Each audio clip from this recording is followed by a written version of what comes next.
네, 언제 우리와 함께 하시는 임마누엘 하나님을 믿는 믿음으로 살아가는 저와 여러분 되기를 소원합니다. 우리는 지난주부터 바울의 제1차 전도 여행에 대하여서 함께 살피고 있습니다.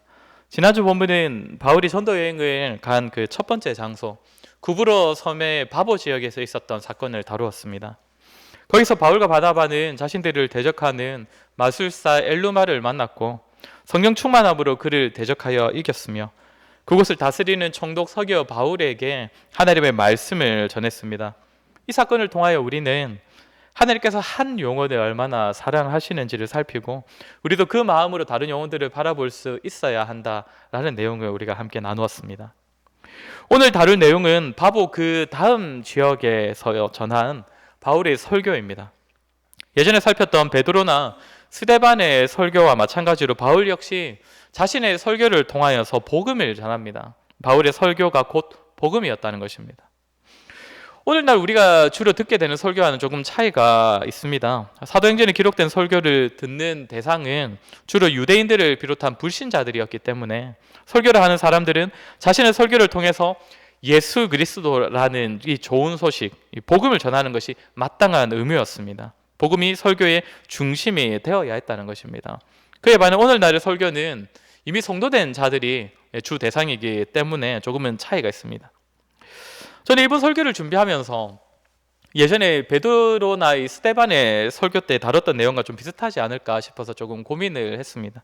그러나 이 복음 자체를 설교하는 일이 자주 있지는 않기 때문에 이 복음이 나타나는 본문에서는 꼭 복음의 내용을 다루고자 합니다. 그리고 또 막상 이 본문을 제가 또 설교를 준비하다 보니까 이 바울의 설교가 너무 깁니다. 바울 오늘 우리가 다 안 읽었는데 16절부터 41절까지가 물론 실제 바울의 설교는 더 길었겠지만 41절까지가 다 이 설교입니다. 그래서 오늘은 이 구약 성경 이 중에서 이 구약 성경의 내용만을 다루는 23절까지만을 우리가 함께 살피고 다음 주에 이어서 이 나머지 부분을 같이 다루도록 하겠습니다. 오늘 설교를 통하여서 누구보다 우리 교회 내에 있는 불신자들 분이 있다면 그분들에게 유익이 되었으면 좋겠고 또 확신 있는 성도님들께서도 다시금 이 복음을 붙잡게 되는 또 그런 계기가 되었으면 좋겠습니다. 먼저는 13절을 보시면 바울 일행들은 이제 구브로의 바보에서 배를 타고 밤빌리아에 있는 버가로 가게 됩니다. 우리 한번 그 화면 한 번만 띄워 주시겠습니까? 지도 화면을. 예, 여전히 작네요 화면이. 저 좀 키우는 것 같았는데. 예. 여기 보시면 이제 지난주에 우리가 보았던 장면입니다. 안디옥, 시리아 안디옥에서 배를 타고 저 가운데 있는 섬, 그 사이프러스 섬이라고 했죠. 구브로 섬에 도착을 하여서 이제 왼쪽으로 다시 그 가로질러서 간 바보에 도착을 했고 이 다음에 이제 오늘 본문을 보면 이렇게 이 섬에서 이제 위로 다시 배를 타고 올라가서 이게 밤빌리아에 있는 버가로 가게 되는데 이곳에서 자신들과 같이 전도 여행을 떠났던 마가 요한은 다시 예루살렘으로 돌아가게 됩니다. 잘 안 보이실 것 같은데 저 밑으로까지 쭉 내려가 있는 저 선은 이제 마가 요한이 다시 내려갔다는 것이고 이 나머지는 위에 올라가는 것이죠. 바울과 바나바는 그리고 계속적으로 쭉쭉 올라가서 지금 여기에 버가에 도착한 상태에서 버가에만 머무르지 않고 더 위로 올라가는 겁니다. 더 위로 올라가서 어디에 가냐면 저기도 이름은 안디옥입니다. 안디옥. 왜 안디옥? 여기는 비시디아 안디옥이라고 불리는 곳입니다.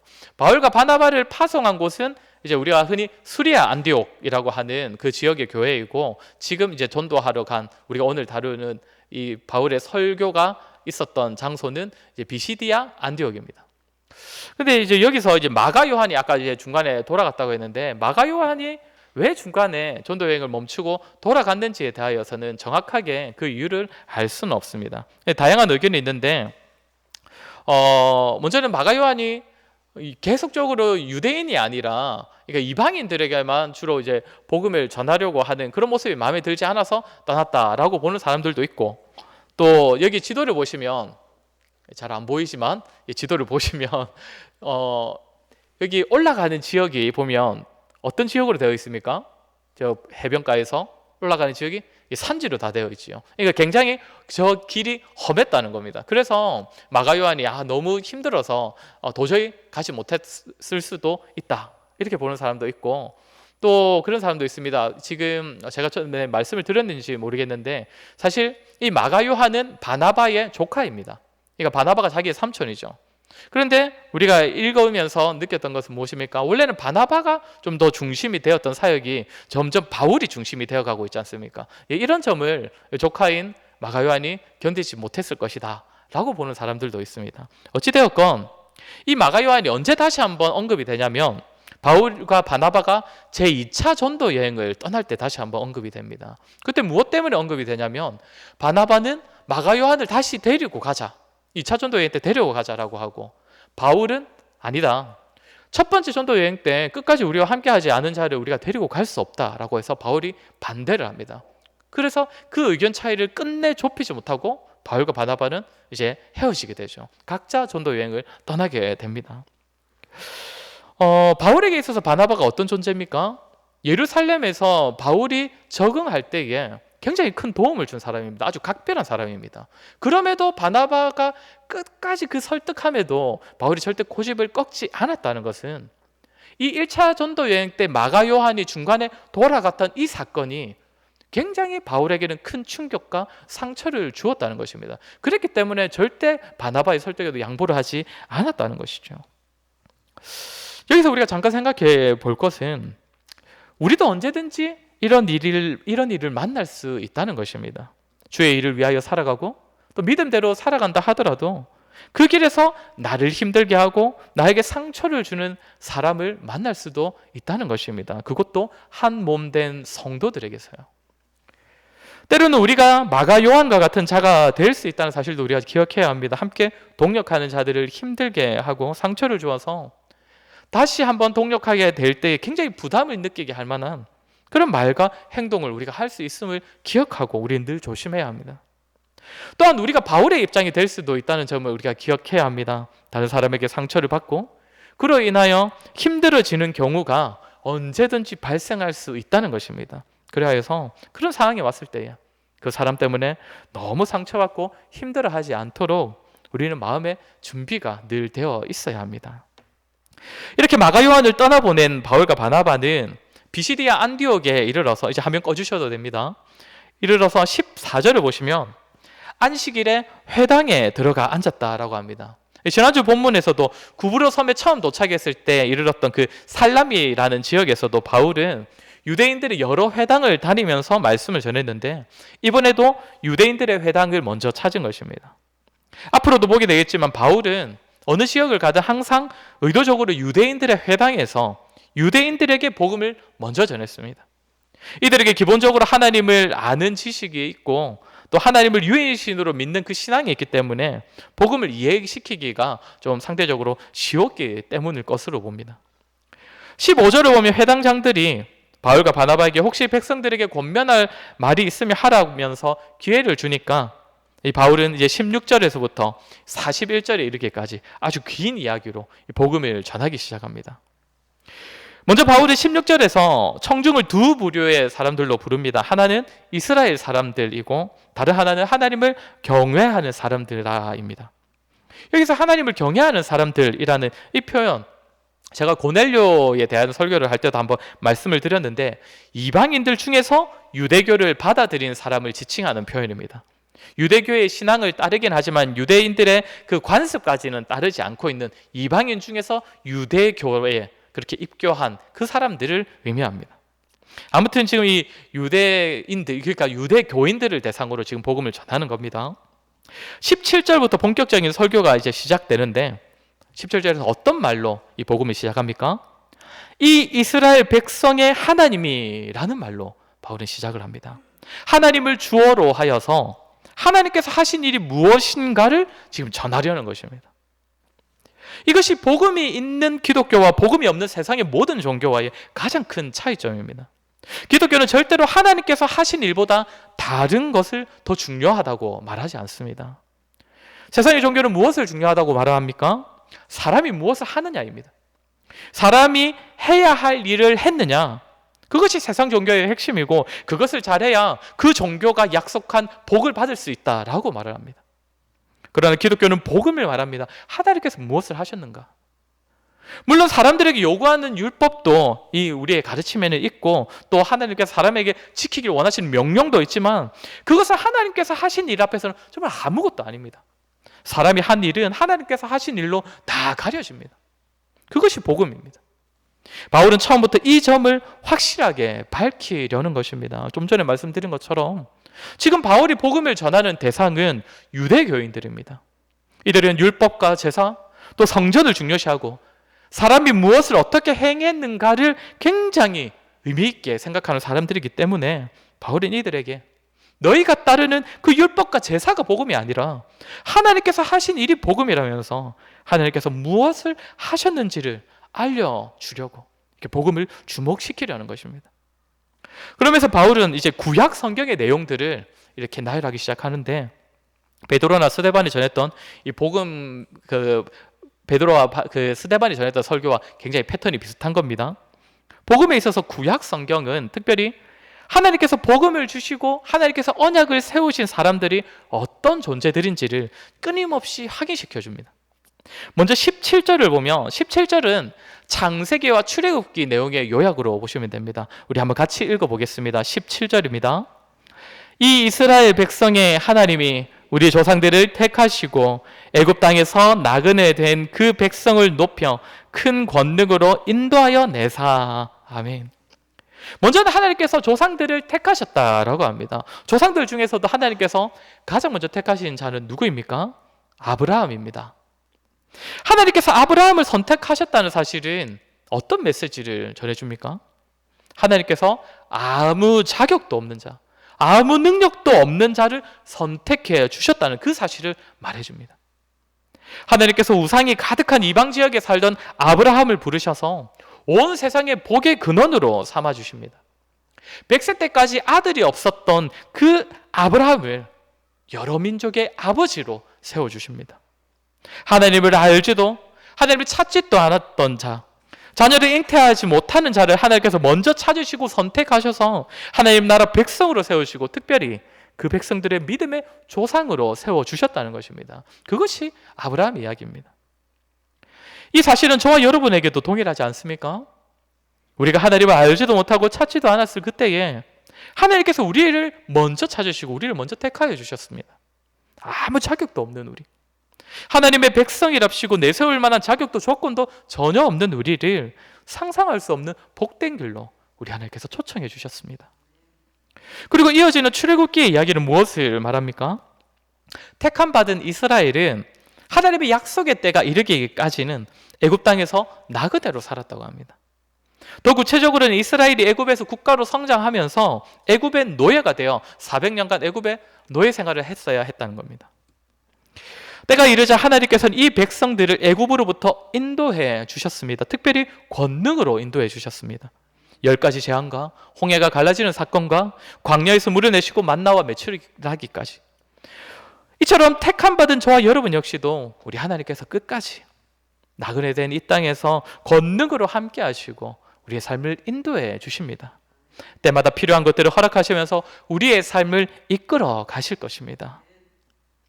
그런데 이렇게 택함을 받고 복된 자리를 약속받고 또 하나님의 인도하심을 받는 이스라엘 백성들인데 이들이 보인 모습은 어떠합니까?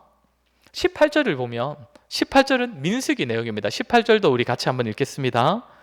광야에서 약 40년간 그들의 소행을 참으시고.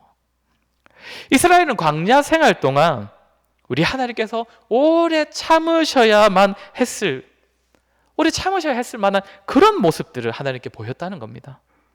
이스라엘은 광야 40년 동안 끊임없이 불평과 불만과 불신앙의 모습을 보였습니다.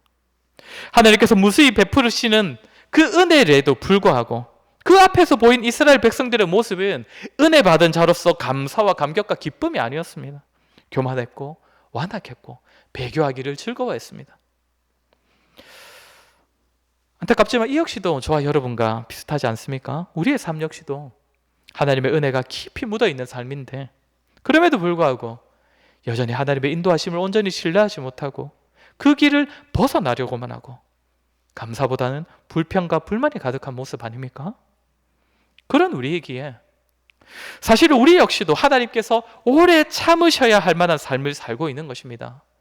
우리라고 해서 복을 믿고 받아들였다고 해서 하나님께서 기쁘게 받으실 만한 삶을 사는 것이 아닙니다. 우리는 이 사실을 잊지 말아야 할 것입니다. 그리고 19절은 여호수아서의 이야기입니다. 19절도 우리 같이 한번 읽겠습니다. 19절입니다. 시작. 가나안 땅 7 족속을 멸하사 그 땅을 기업으로 주시기까지 약 450년 가니라. 하나님께서 아브라함에게 가나안 땅에 대한 약속의 말씀을 주신 때로부터 대략 450년이 흐른 뒤에 끝내 하나님께서는 약속하신 대로 가나안 땅을 이스라엘에게 주셨습니다. 사람이 보기에는 꽤 오랜 시간이 흘러버렸지만 하나님께서는 약속이 신실하셔서 그 약속을 잊지 않으시고 이 백성들을 오래 참으신 끝에 약속한 땅에 인도해 주신 것입니다. 그리고 20절은 사사시대의 이야기입니다. 그 후에 선지자 사무엘 때까지 사사를 주셨더니라고 합니다. 인간 왕이 세워지기까지 사사들을 계속적으로 세워주셨다는 겁니다. 왜 그러셔야만 했습니까?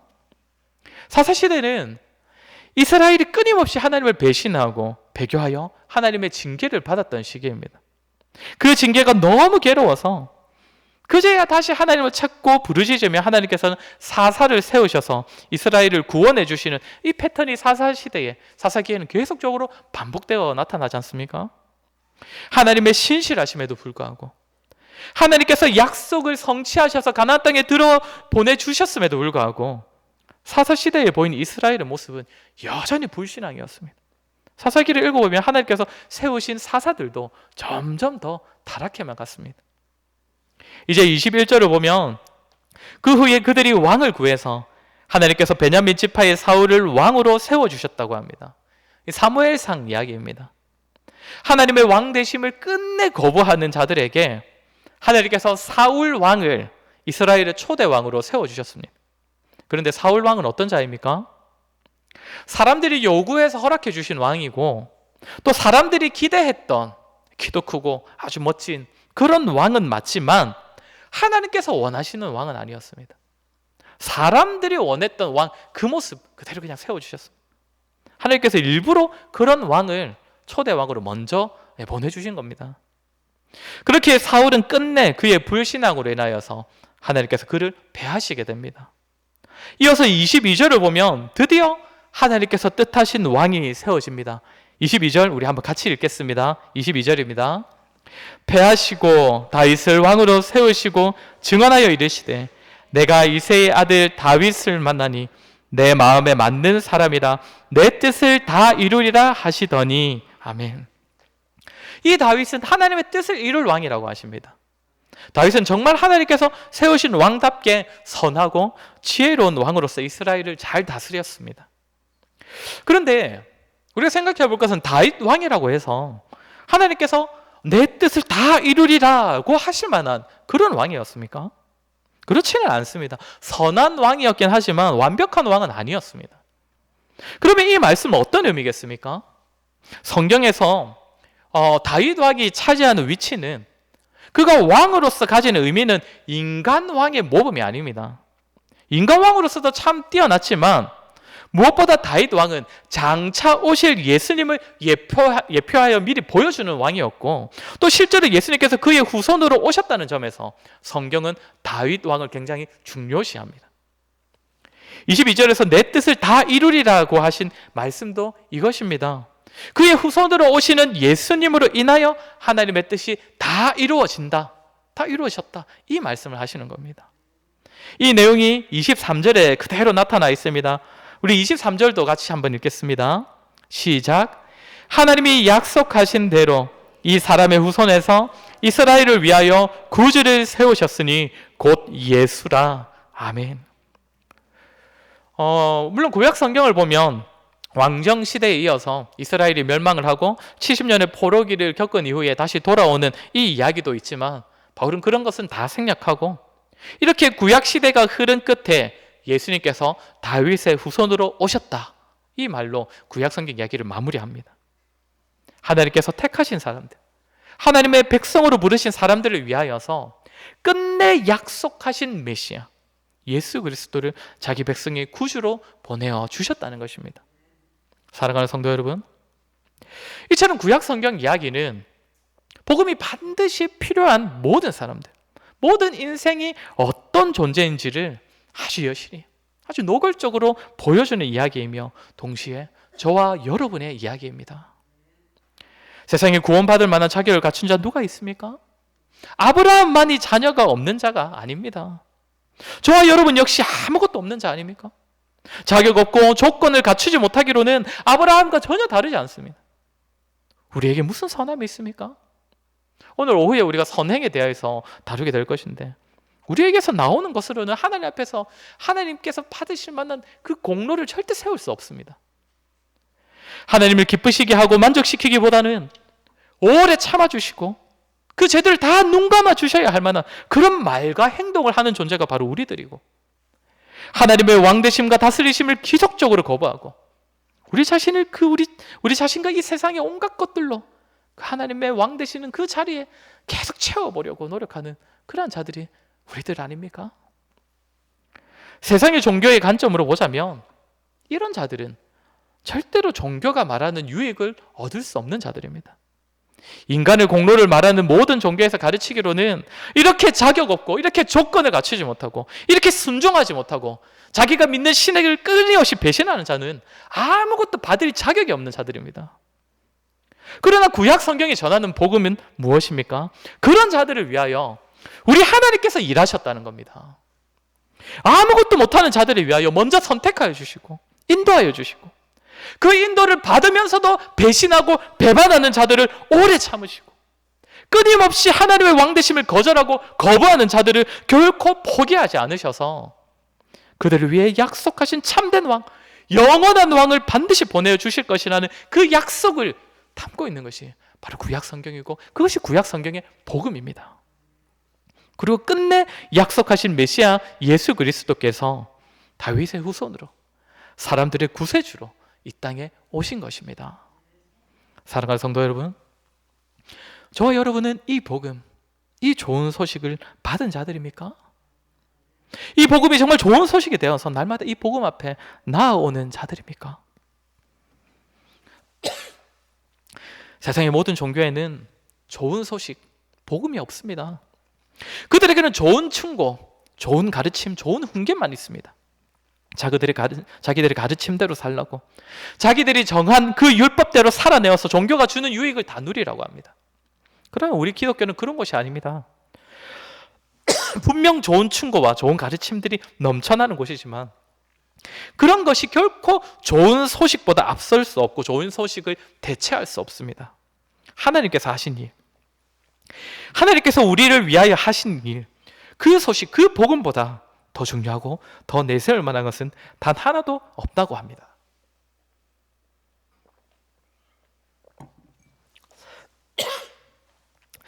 그러니 성도 여러분, 그럼에도 우리가 뭔가를 해내는 것에 목을 매고 여전히 뭔가 요구하는 것을 지키는 것으로 우리 하나님의 복을 얻어내겠다고, 이것으로 하나님의 은혜를 받겠다는 식으로 생각하는 것은 사실상 하나님께서 하신 일을 무시하는 행동입니다. 복음을 거부하는 모습입니다. 때때로 좋은 충고도 필요하겠지요. 좋은 가르침도 필요합니다. 그러나 그 전에 하나님께서 하신 일이 진정으로 우리에게 복음이 되고 좋은 소식이 되고 복된 소식이 되어야 그제야 우리에게 주어지는 모든 율법적인 요구들을 기쁨과 감사와 즐거움으로 우리가 받을 수 있는 것입니다. 그 전까지는 율법이 우리에게 어떤 의미겠습니까? 족쇄에 불과할 것입니다. 부담되는 요구들, 우리의 마음을 불편하게 하는 가르침들일 뿐입니다. 이거 하지 못하면 벌을 받을까 봐 벌벌 떨게 만드는, 사랑하는 성도 여러분, 지금 우리가 회복되어야 하지 않겠습니까? 복음이 참으로 우리에게 좋은 소식이 되도록 지금 우리 자신을 돌이켜야 하는 때 아닙니까? 복음이 그저 내가 이미 다 알고 있는 지식으로만 그쳐버리고 현재 살아가고 있는 나의 삶과는 아무 상관없는, 전혀 상관없는 그런 우리의 모습 아닙니까? 사랑하는 성도 여러분, 복음은 과거에만 필요한 것이 아니라 지금 현재 살아가고 있는 우리의 삶에 가장 필요한 것이 복음입니다. 이 복음에서 우리를 위하여 일하시는 하나님을 만날 수 있고 그분께서 지금도 우리 삶에 관여하시고 우리 삶을 인도하고 계신다는 사실을 계속적으로 확인하고 확신할 수 있는 계기가 바로 복음이기 때문입니다. 그때에라야 비로소 우리의 잘못과 실수와 여전히 자격 없는 모습에도 불구하고 우리를 오래 참으시고 우리를 여전히 사랑하시고 지금도 우리를 인도하시고 끝내 약속하신 모든 것을 반드시 주실 것임을 확신하는 가운데 우리가 바로 이 땅을 살아갈 수 있습니다. 사랑하는 성도 여러분, 다시 한번 복음을 주목합시다. 나의 일들, 내게 주어진 가업들, 나의 상황들을 앞서서 우리 하나님께서 하신 일을 바라보시기 바랍니다. 그리고 그 뒤에 그 복음의 관점으로 자기 삶을 다시 한번 진단해 보시기 바랍니다. 전혀 다른 가치와 이전과는 전혀 다른 새로운 방향으로 우리의 삶을 진단하고 우리의 삶을 살아가게 될 것입니다. 저와 여러분의 삶에 살아있는 복음의 능력이 충만하기를 주의 이름으로 간절히 소원합니다. 우리 시간의 말씀을 기억하며 한번 같이 기도하도록 하겠습니다. 성도 여러분, 우리 자신을 돌아볼 때에 우리 삶에는 복음의 흔적들이 있습니까? 주의 복음이 우리의 삶에 나타나고 있습니까? 하나님께서 하신 일은 다 잊어버리고 그저 내가 해야 할 일에만 매달려 있는 우리의 모습 아닙니까? 여전히 성경의 가르침들이 족쇄처럼 여겨지고 있지 않습니까? 우리 말씀을 기억하며 기도할 때에 하나님, 날마다 복음의 능력으로 살아가는 우리가 되게 하여 주시옵소서. 우리 자신이 해야 할 일보다 우리 자신이 처한 상황보다 복음 가운데서 우리 하나님의 약속과 그 약속을 이루시기 위해 지금도 일하고 계신 하나님을 바라보는 우리가 되게 하여 주시옵소서. 그리하여 때로는 삶이 버거워도 원치 않는 상황 가운데 놓이더라도 복음을 허락하신 주님으로 인하여서 그 주님께서 지금도 우리 삶에 함께 하시고 우리 삶을 인도하신다는 그 사실로 인하여서 기쁨과 감사와 즐거움과 담대함으로 살아가는 우리가 되게 하여 주시옵소서. 우리 들은 말씀을 기억하며 우리 한번 같이 기도하도록 하겠습니다. 기도하겠습니다.